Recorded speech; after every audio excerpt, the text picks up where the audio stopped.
Oh, okay, we're live. Hello, hello. I'm sorry I'm late. So I'll just start with my intro. Wait, before I start with my intro, let me make sure to finish getting my setup together. There we go. Now I can see you. This is as good as it's gonna get. This is as good as the lighting's gonna get. This is as good as I'm gonna look, and this is as good as the sound is gonna get. Just accept our fate and let's keep going. But in the meantime, let me also fix my banner because what we are here for today is day 33 of 90 consecutive days of live streaming. And I have made it. Let's look and see what percentage that means.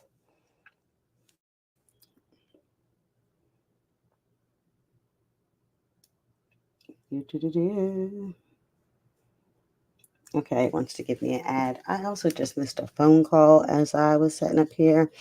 So I might quick take the phone call and then come right back, guys.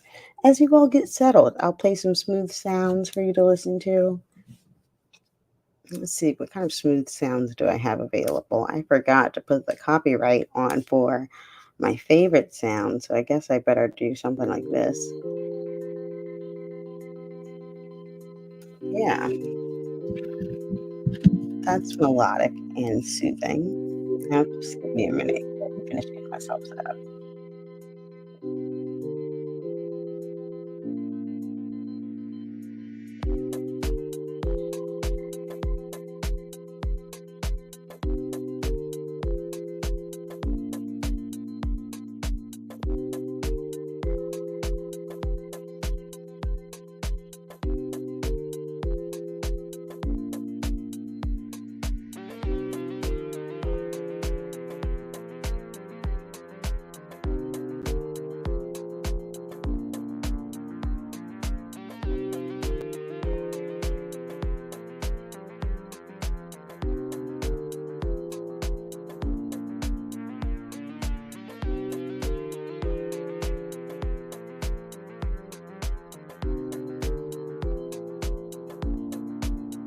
And I'm back. Thank you for your patience.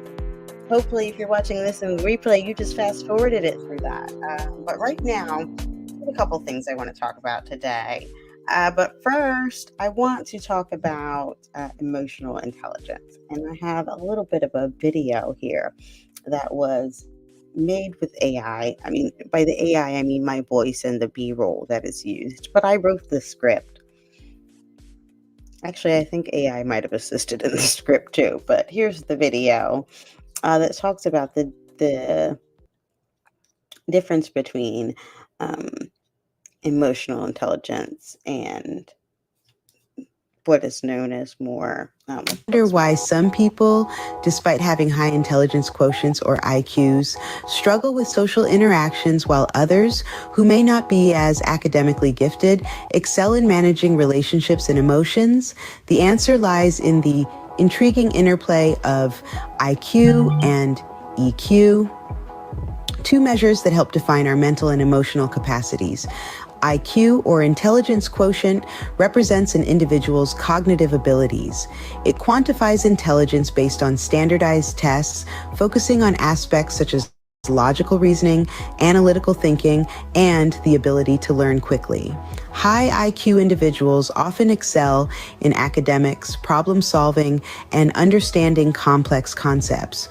On the other hand, EQ, or emotional intelligence, gauges our ability to recognize, understand, and manage our own emotions, as well as the emotions of others.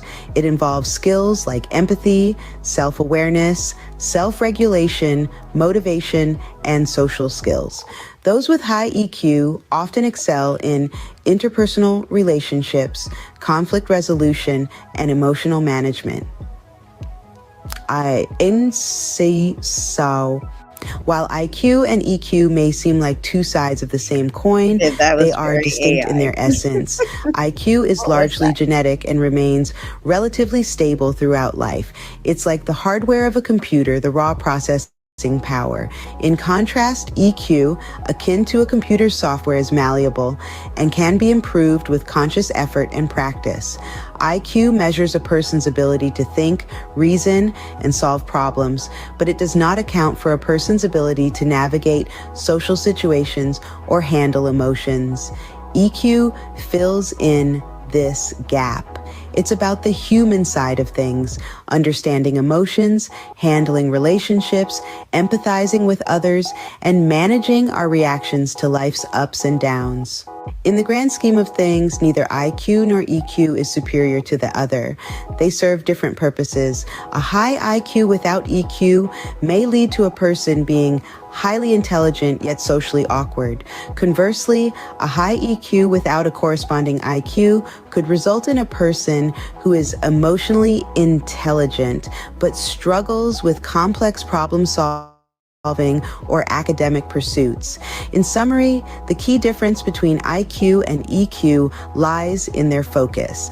IQ centers on cognitive abilities, the capacity to learn, reason, and solve problems.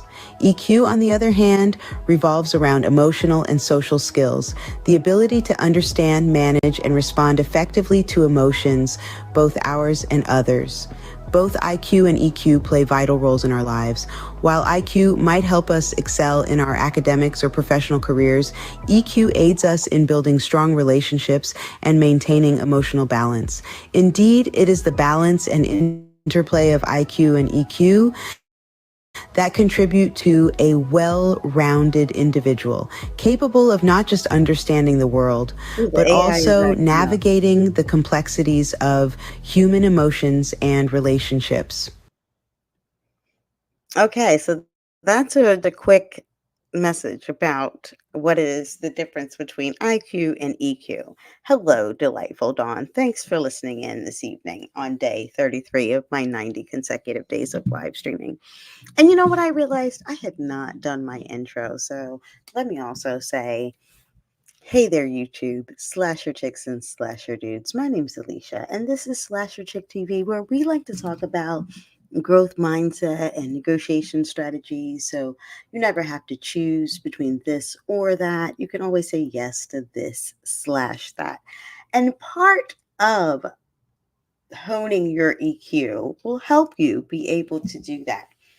Because as that video ended saying that IQ will help you professionally, so will your EQ. It helps for your relationship management. It helps for your ability to read both a room, an audience, and the organization.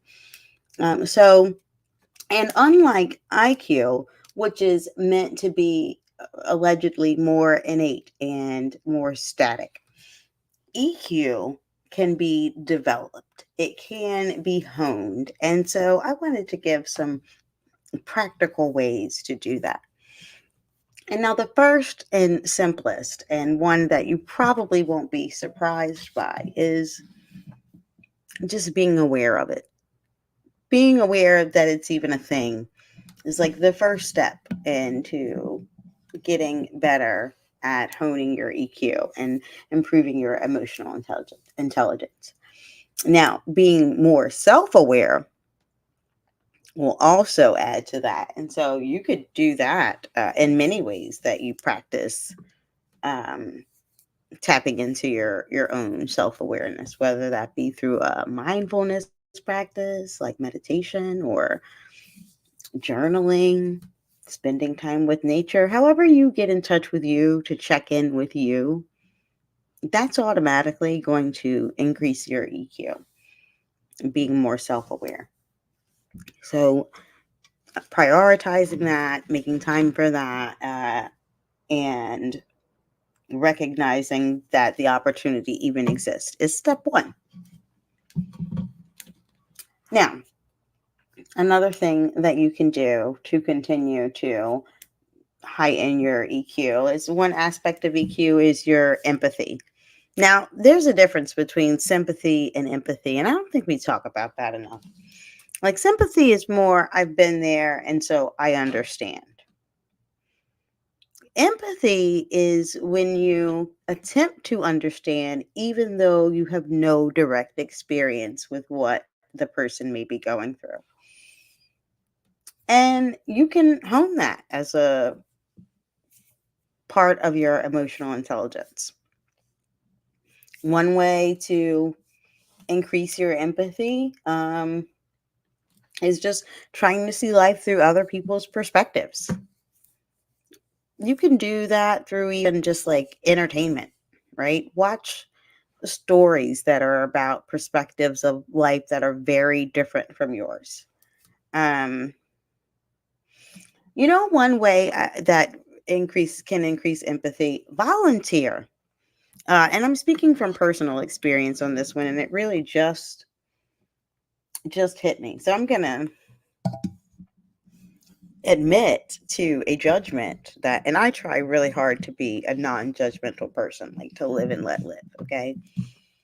But I have always made judgments when I see homeless families. And by families, I mean I see a obvious like wife and husband and children. And I've always made judgment about the men in that, how could you let your family be in this situation? That was how I used to feel. Until I volunteered at a um soup kitchen. I don't think that's like the best phrase to call it. I think they have better names for it than that, but that's essentially what it is, a community kitchen. And the thing I really like about this community kitchen is it is very much like the experience is like you're going into a restaurant. You get greeted by a hostess, you get seated, you get to make a selection as to whether you want whatever's on the menu. They'll have like a vegetarian option. Um, and they may have um, more than one like main entree for people to choose from. And they have like local chefs come in and volunteer their time to make the menus. And in your volunteering, if you're there to serve, you might be there as a hostess, you might be there as a busser, cleaning up tables, or you might be there as a server, which is like a waitress. You go after the person's been seated, get their order, take their coupon that confirms the access to the meal so that they can also, keep count for their funding. And then you go get their plate and you come serve them, pour water, etc. And I saw a family there with an infant. And it really finally made me say, and just seeing them, one, try to be familial and just get their food, made me say, man, how hard must it be for this father to be in this situation and even have to bring his family here? But that is him likely, possibly providing the best way that he knows how right now. And their families together, and the child's not in the system. I finally was able to like look at it through a lens that I had never been able to look at it before, when it gave me the opportunity to see, yeah, see them as see these families in the situation as more human, specifically see the husbands and fathers that are in the situation as more human, and empathize with what that human must be going through in the scenario. And I would not have developed that new lens and increased empathy had it not been for that volunteering. So uh, find ways to increase your empathy and increase your opportunity to see things from other people's perspectives. Um, I remember another example. I might have talked about this in another live stream where I was talking to someone about my attempt to try to learn Spanish and how uncomfortable I am not having a accent that sounds like a native speaker, being incorrect in my grammar. Like, so I just don't try to speak with people. And they offhandedly, not even, specifically trying to get me feedback, talked about, I think it was either their parents or someone else's parents, so that they brought up the fact that, yeah, there are immigrants that come to our country that don't know the language, and they have to feel that level of discomfort every single day just to try to navigate through the United States. And I literally had never thought about that. And it feeling and understanding that different viewpoint really gave me a greater level of empathy than I had at that moment. So I will name that. Learning to manage your own emotions. Tip number 3 actually will increase your emotional intelligence. I think one of the times I really eh, became super proud of myself that I knew, oh, my EQ has increased here. As I was at work and I received an email, and now I can tell you what year this was in. It was in like 2016 or 2017. Okay. So that specific, I can remember the feeling, right? But I cannot remember what was in the what was the content of the email. What I could remember is it pissed me off. Like I was instantly hot, like heated, hot. Okay. And something told me, Alicia, don't respond because you don't have any sense right now because you're angry. Go take a walk. Do anything but respond to this message right now. And so I did that. I took a walk around the office and I ran into a coworker while I was outside and we stopped to talk and he asked me, what was I doing out there? And I was like, yeah, I got this email. And whatever it was, I think he was like tangentially related. So I think I told him exactly what it was and how pissed off it made me. And I was like, yeah. And so before I respond with anger, I decided to take a walk to release that so I could think a little more clearly about how I'm going to respond. And I think how I described it was I wanted to, give my lizard brain a moment to calm down so that I could respond, not react. And I recall him saying, man, I wish I had that kind of self control. And that was the moment I knew I had improved my EQ because I was in better control of managing my emotions. So that's tip number 3 on how you can increase your emotional intelligence. Tip number 4 would be to actively listen to others. Practice it. Active listening does take practice because people think that it's just this, okay, it sounds simple, right? Listen. But there's actually a few steps in active listening. I like to talk about it as a triangle. And in the triangle of active listening, the sides are silent. For example, you ask a question, then you shut the up while they answer. Then you make sure that you understood the question. So you might ask, you might rephrase it, you might parrot it back to them, but you like confirm your understanding. And then you shut up while they answer. And then once you've confirmed your understanding, you can ask a follow up that will fully complete the listening triangle and make the person feel heard, seen, and acknowledged in this exchange. But in this listening triangle, I should have made a diagram. You can't do it with 2 hands, but you get what I'm saying, right? In this listening, oh, duh, I could do the rock. This looks okay. I don't want to do that for many reasons. In this listening triangle, though, the sides are silent. So that's tip number 4 on how you can improve your emotional intelligence. Okay.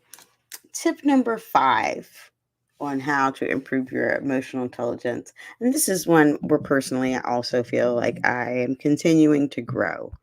It's an area for growth and opportunity. But accept feedback gracefully. Don't be defensive when you're receiving feedback.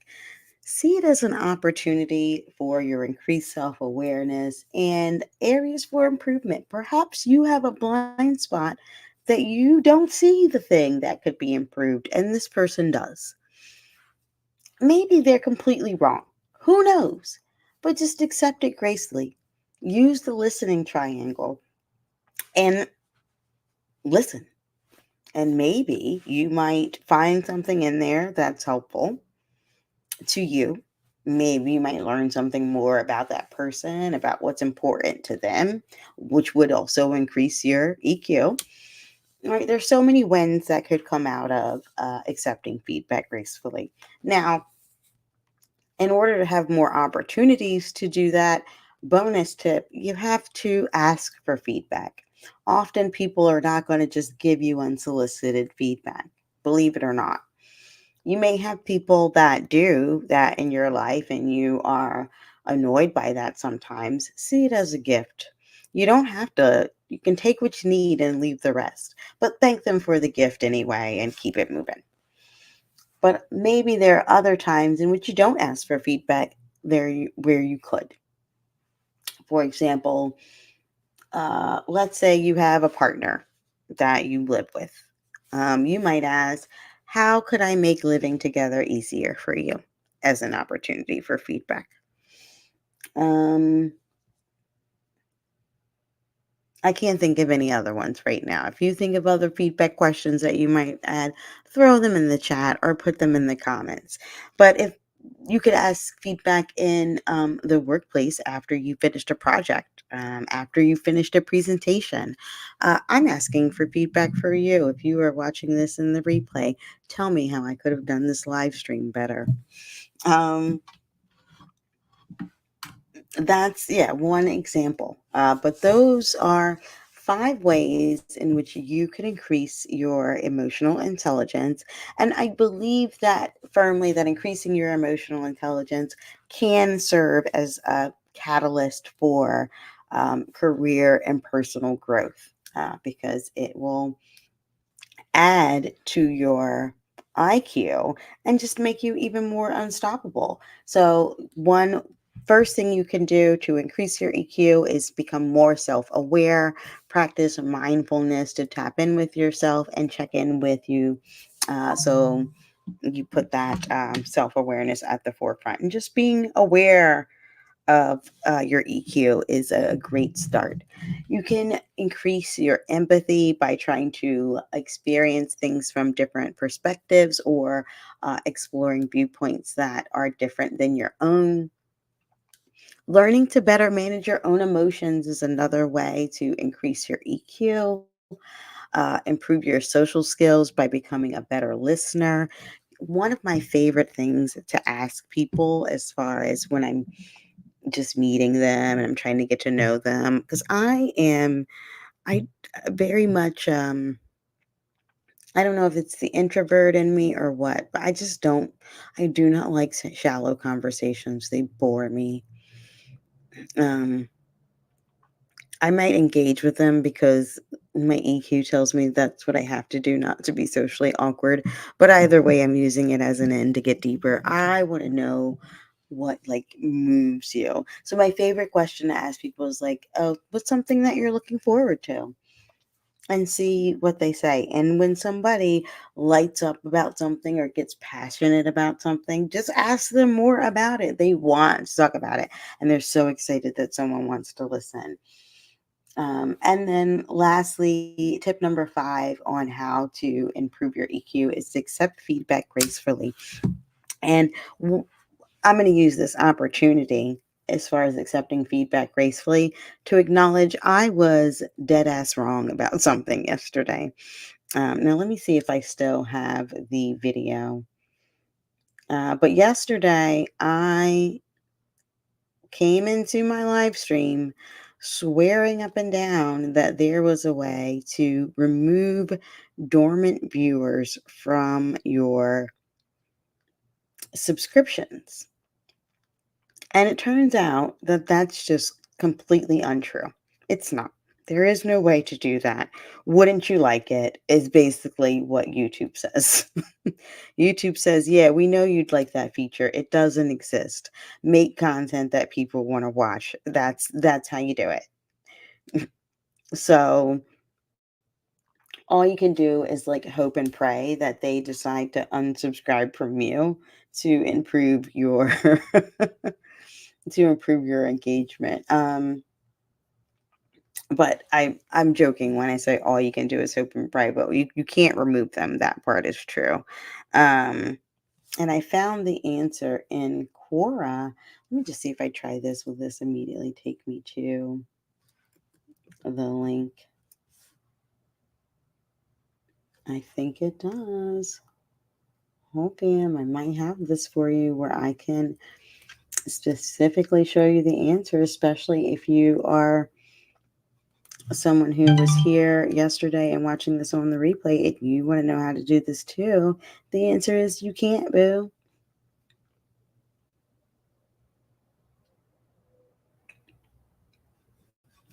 And apparently the answer might be I can't show this to you either, but I don't know. We're going to see. Okay. So yeah, here we go. Let me zoom on in. Wait, let me close out some of my personal business since it wants to give you all my logins and stuff. Okay. And now that I've done that, I'm going to show you this answer.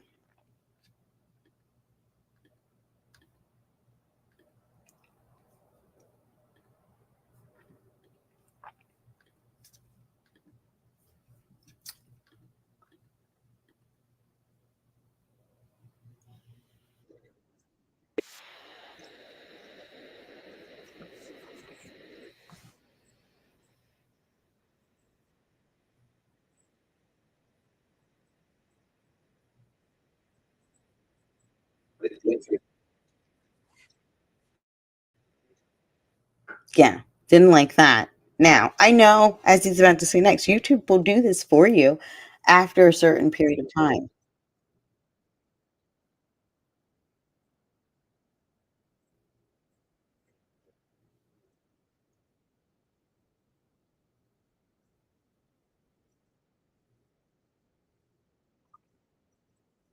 So that makes sense when you log in and you're like, wait, what happened? I had like an extra 20 subscribers yesterday. What happened?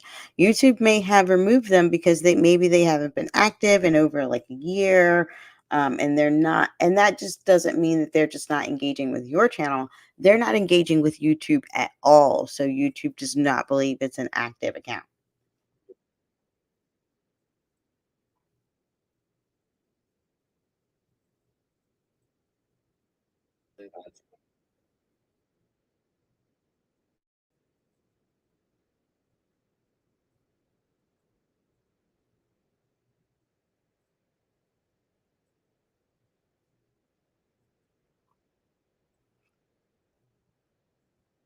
Now, that's the dilemma when you want to switch genres. Is it, do I keep trying here or do I just start a whole new channel then?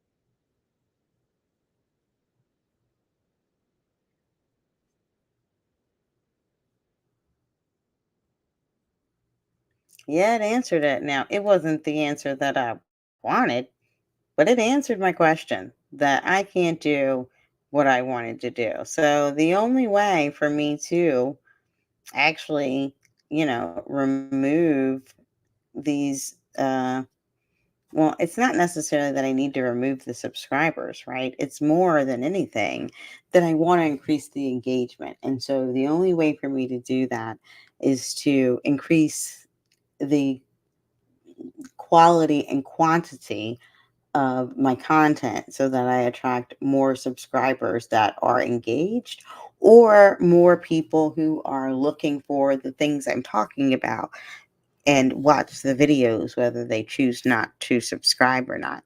And now the other thing is live streaming consistently, although may get you subscribers or viewers when they are recommending the lives, but they do not recommend your lives in search content. So if you're not, figuring out how to get your lives into the search content as well, then that's going to be, I don't know if I'm 100% correct on that. I'm going to have to look into that and get back to you on a future live stream. But for now, we have completed day 33 of 90 consecutive days of live streaming. So far, what's been consecutive. And I meant to check on the calculadora. I don't know if that's actually right. I mean, I know computer is computadora, so I feel like calculator should be calculadora. Again, if you made it this far in the live stream, you can correct my Spanish in the comments. But in the meantime, after my calculator stops doing this ad, I'm going to tell you how far I am in this journey. I'm so excited to have made it over that first hurdle of a third of the way there. And now, having completed day 33 of 90, we are 36.6 repeating forever complete as far as this goal. So, yay! I hope to see you tomorrow when I go live at I have no idea what time, but it'll be before 10 p.m. Eastern time. You know that at least.